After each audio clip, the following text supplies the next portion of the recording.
You show me any comparable history where somebody becomes a leader and all the lands that Islam ruled, they all leave Islam. Then he brings them all back to the fold of Islam. Not only that, he starts the attacks on the two superpowers and he starts their downfall. Show me anyone that accomplished that within 2 years. Anybody that faced such overwhelming odds and overcome them in 2 years. You'll always find that Aisha's Jamal army is still around until today. Don't forget that. That's something we can't forget. I think some people imagine that Jamal is just something in history. No, no. The firm protector of the camel, of the mother, and of the companions around her is still around. And the firm protectors of Ali ibn Abi Talib and Hassan and Hussein are still around. Jamal is still around. Don't worry. بسم الله الرحمن الرحيم الحمد لله رب العالمين والصلاة والسلام على سيدنا محمد وعلى آله وصحبه أجمعين. Now, the Shia narrative, those that say that the companions en masse disobeyed the Messenger ﷺ, conspired against the Messenger ﷺ, and then when the Prophet ﷺ died, they conspired against Ali and they stopped him becoming the rightful leader, and instead Abu Bakr became the Khalifa. And those that attacked the mothers of the believers, radiallahu anhum ajma'in, their whole narrative, it's very, very easy to refute it. Because from its basis, it's irrational. It makes no sense.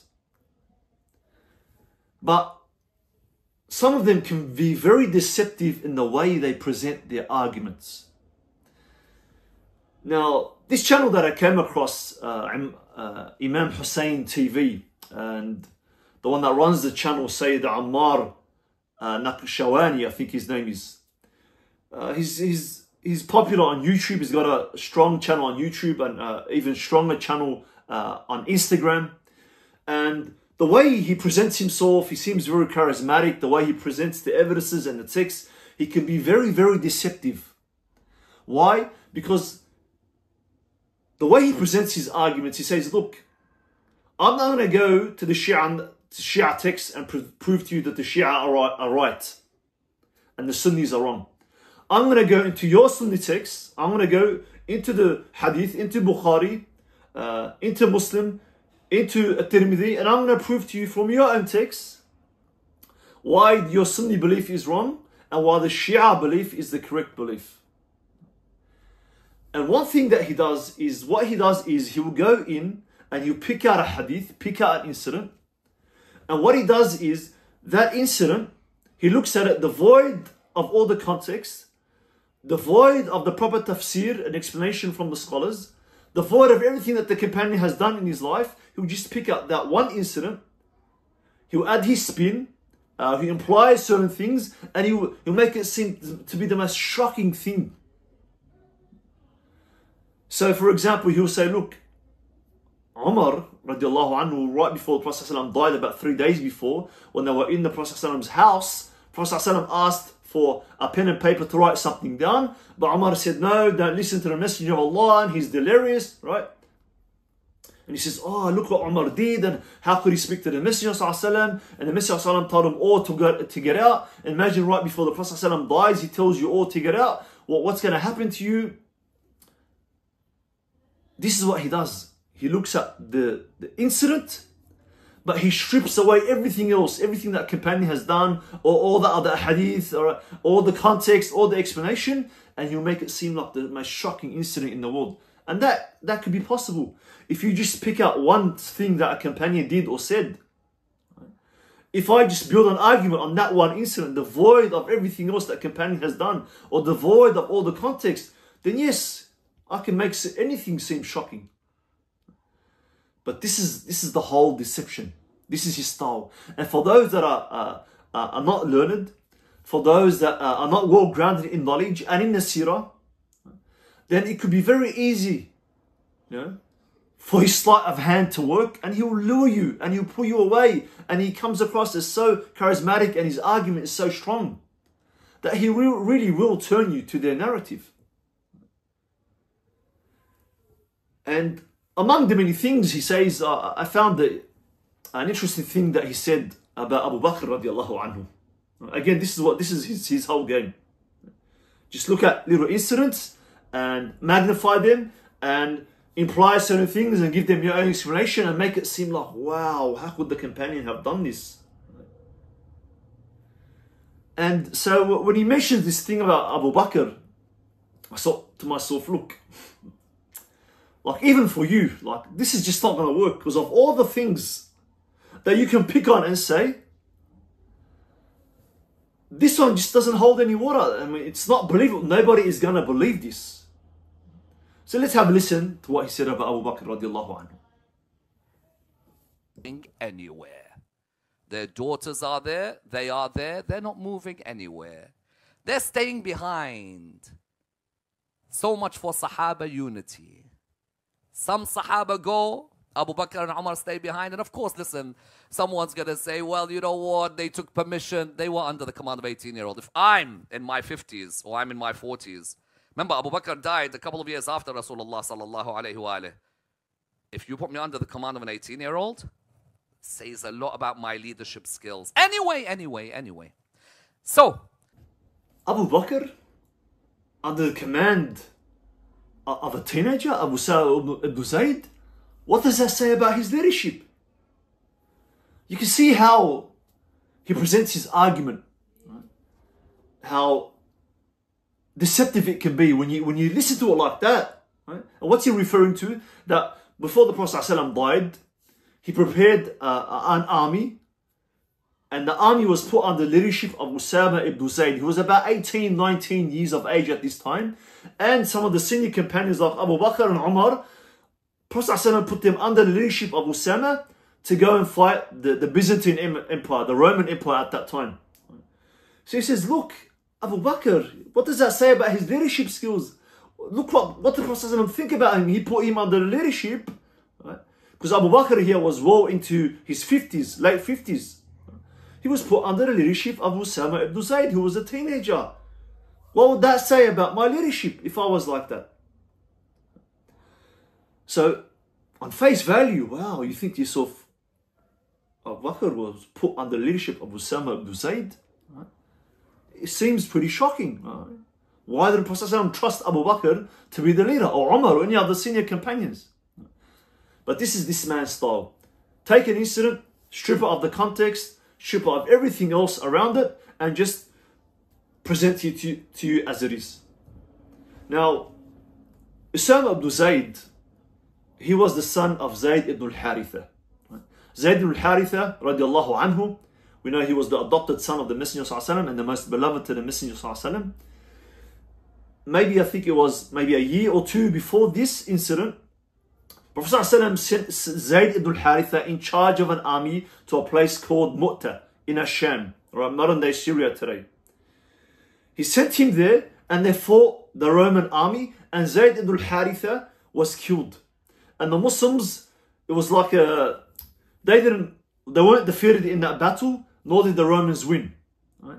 But they sort of retreated. Both sides retreated and they stopped the battle, with neither side winning.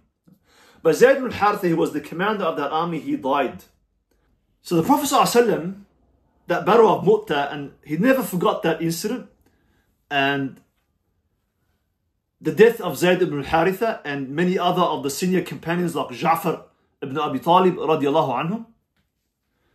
And that was the first major battle against the Romans. And later on there was another major battle, Tabuk, where the Romans didn't even show up. So the Prophet ﷺ, this time, why did he choose Usama ibn Zayd? Because he said to him, look, I want you to go back to Mu'ta, the place where your father was killed, who was in charge of the army that I sent before, and I want you to go to that place and get revenge.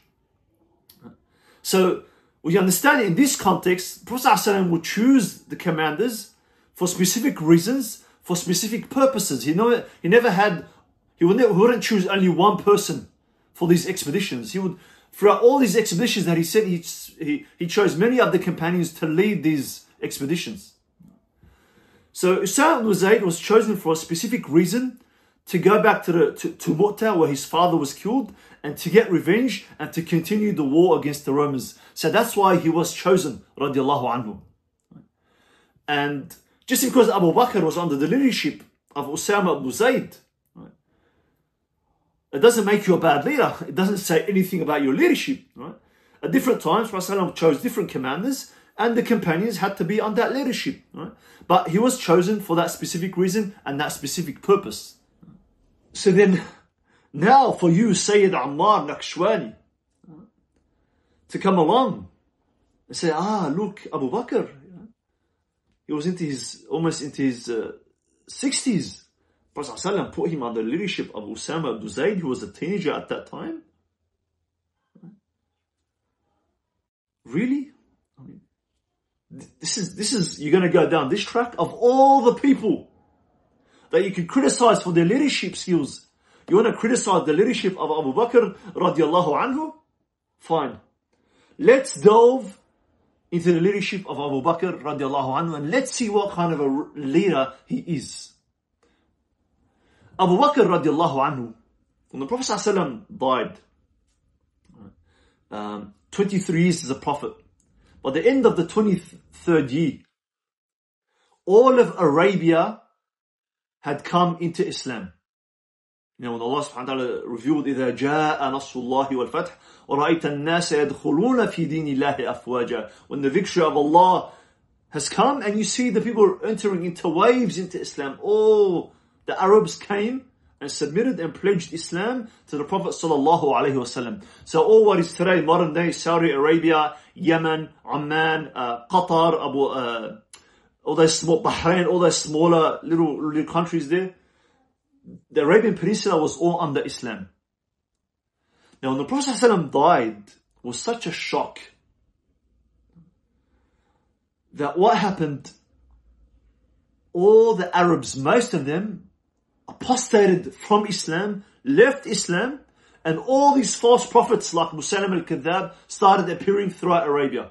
Not only that, a large portion of them said, look, we're still Muslim, but we don't recognize your political authority, and the zakah that we used to pay to the Messenger ﷺ, that was only due to him, and we're not going to pay you any zakah.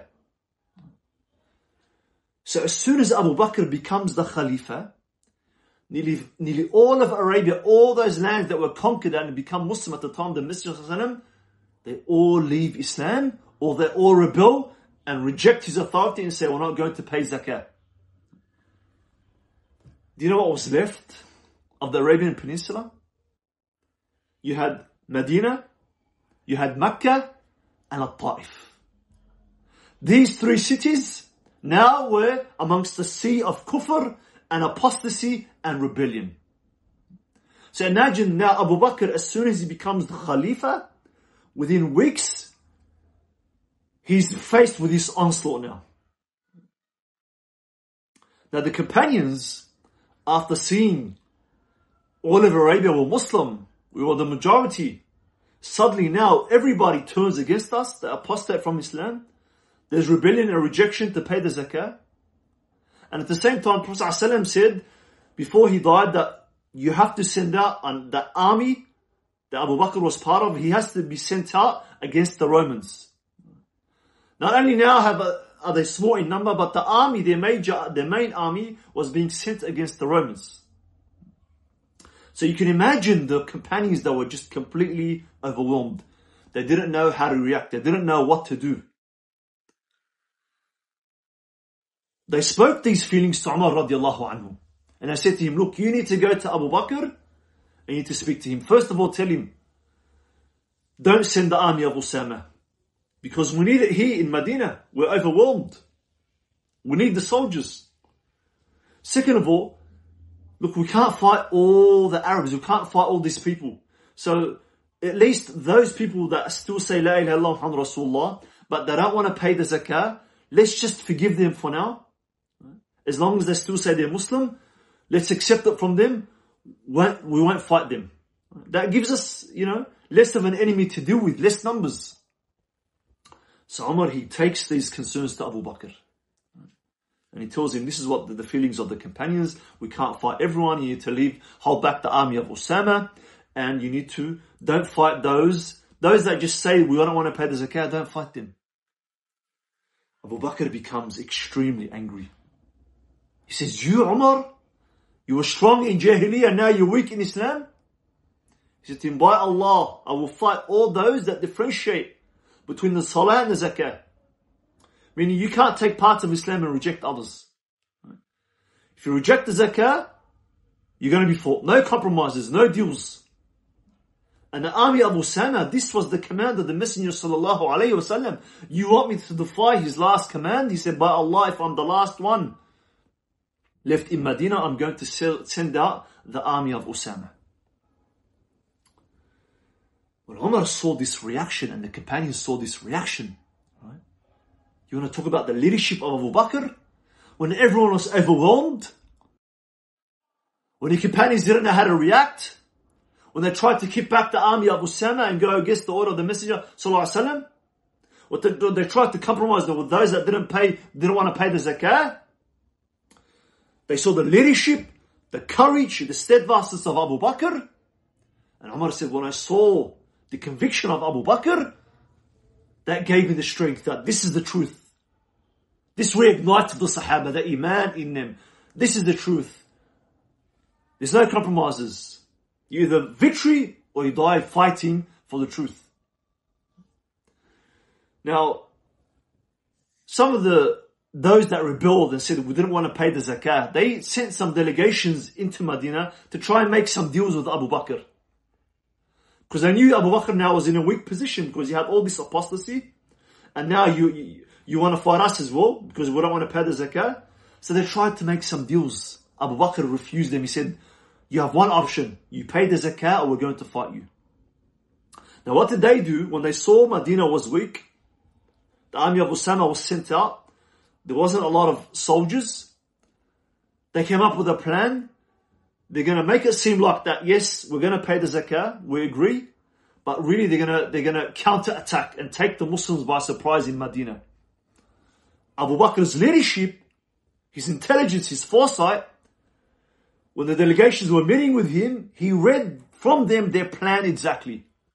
So when they left, before they had the time to counter-attack and perform a surprise attack on Medina, Abu Bakr, he surprised them and he preempted them and he attacked them before they even knew what was happening. Radiallahu anhu. You want to talk about leadership of Abu Bakr? So this is how he dealt with him, radiallahu anhu. Then he sends out the army of Usama, and he sends out Khalid ibn Walid and the other generals of the Sahaba, and they start dealing with the apostates one by one. Those that didn't pay the zakah, they forced them. You have to accept the authority of Islam, and you're going to pay everything they used to pay to the Messenger sallallahu alaihi wasallam. And they were fought until they paid, and they came back under the leadership of Islam. And those that were apostates like Musaylim al-Kadhab, they dealt with them one after the other until the biggest and largest army was Musaylim al-Kadhab's army. Khalid ibn Walid dealt with him at the Battle of Al-Yamama. And then within a few months, after all of Arabia had apostated from Islam and rebelled against Abu Bakr until only Mecca, Medina and Al-Ta'if were left, he brought them all back into the fold of Islam and under his leadership, under the Khilafah. Not only that, that is amazing in of itself. If you want to speak about the leadership of Abu Bakr, when the companions were on the brink of destruction, Islam was on the brink of destruction. It was Abu Bakr's leadership that strengthened the Sahaba. No compromise, no deals. He showed the Sahaba how to deal. You fight for the sake of Allah until you attain the victory or you die perishing. So all of Arabia was brought back into Islam. That in and of itself was an amazing feat. But then at that time, in Iran and in Iraq, there was something called the Persian Empire. And in Bilad al-Sham, in Syria and North Africa, there was the Byzantine, the Roman Empire. And they had stood as superpowers for over 1,000 years. What did Abu Bakr do? He simultaneously sent armies into Iran, into Iraq against the Persian Empire, and he sent into Bilad al-Sham, into Syria against the Byzantine Empire.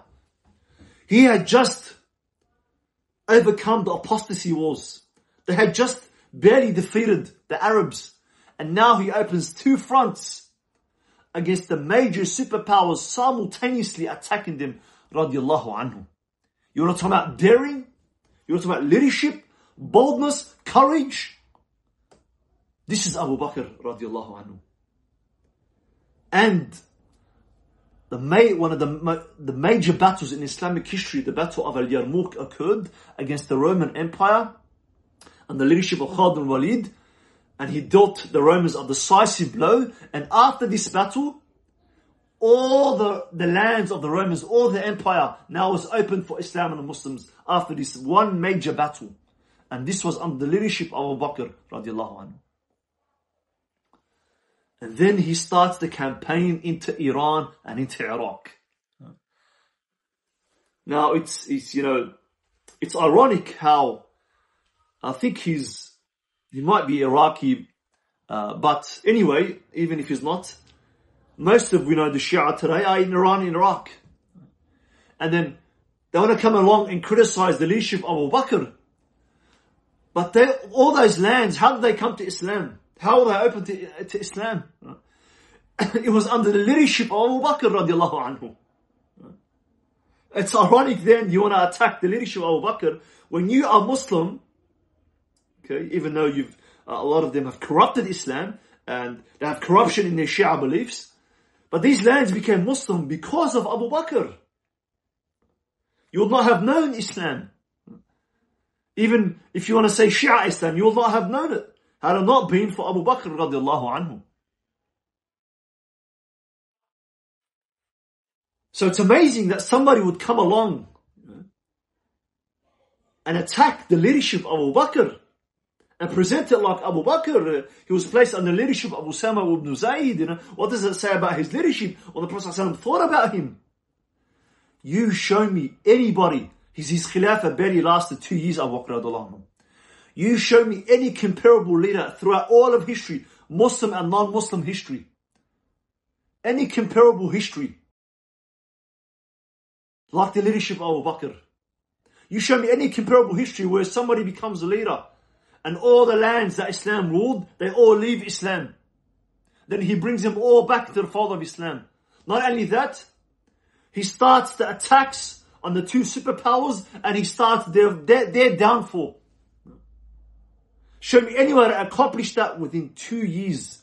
Anybody that faced such overwhelming odds and overcome them in 2 years. Show me any leadership that's comparable to the leadership of Abu Bakr. Not only is Abu Bakr a great leader, Abu Bakr is the greatest leader in all of history, the history of mankind.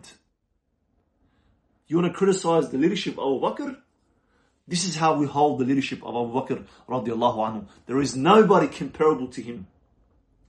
Nothing in history resembles what he was able to accomplish radiallahu anhu.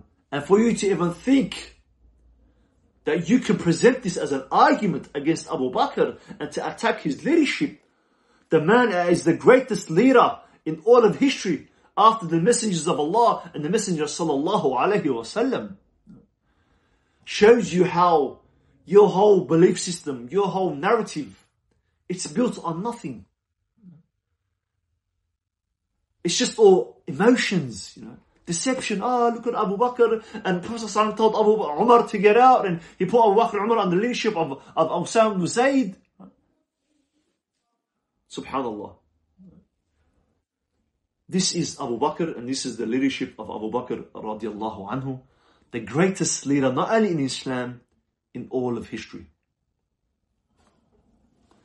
Jazakumullah khairan. Please like the video, please comment on the video, and please subscribe to the channel.